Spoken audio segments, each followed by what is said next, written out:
پتہ ہے اللہ یقین والوں کے لیے راستے بناتا ہے، اور جانتے ہو یقین والے کیسے ہوتے ہیں؟ جب ان کی دعائیں بھی ان کے مخالف ہو جائیں وہ تب بھی اللہ سے مانگنا نہیں چھوڑتے۔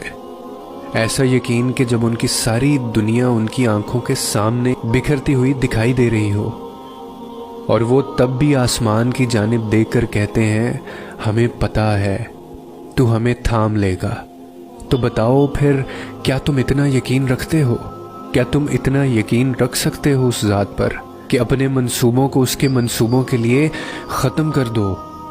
نہیں، تم تو فوراً ڈر جاتے ہو اور پھر زور زور سے کہنے لگتے ہو کہ اللہ نے میری دعائیں سنی ہی نہیں۔ بھول گئے ہو کہ اللہ کہتا ہے کہ تم کیا سمجھتے ہو کہ تم کہو گے میں ایمان لایا اور پھر تم آزمائے نہ جاؤ گے؟ جان مارنی پڑتی ہے تب جا کر اللہ ملتا ہے، یقین کی کڑی آزمائش کاٹنی پڑتی ہے پھر جا کر معجزے ہوتے ہیں۔ تو پھر یقین رکھو، ایسا یقین کہ اگر اللہ تمہیں دائیں جانب چلنے کا کہہ دے تو تم چل دو، یہ جانتے ہوئے بھی کہ تمہاری چاہ بائیں جانب ہے۔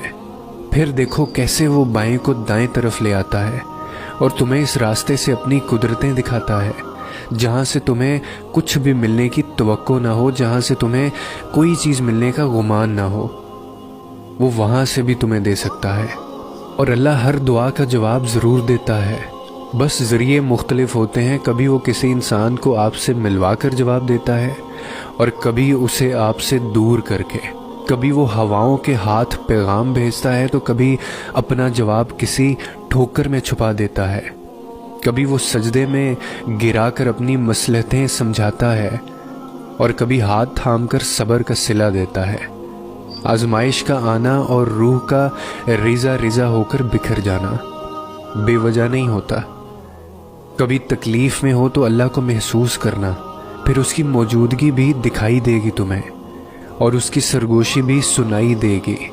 تڑپ دل میں وہ تبھی اتارتا ہے جب وہ تمہیں یاد کرتا ہے، پھر تب وہ چاہتا ہے کہ تم اس سے بات کرو، اسے اپنی کیفیات سناؤ، اپنی ساری پریشانیاں اس کی دہلیز پر چھوڑ دو، ہر فیصلہ اس کے سپرد کراؤ تاکہ بس تم اور تمہارا اللہ رہ جائے۔ پھر سے مسکراؤ اور سب بھول جاؤ۔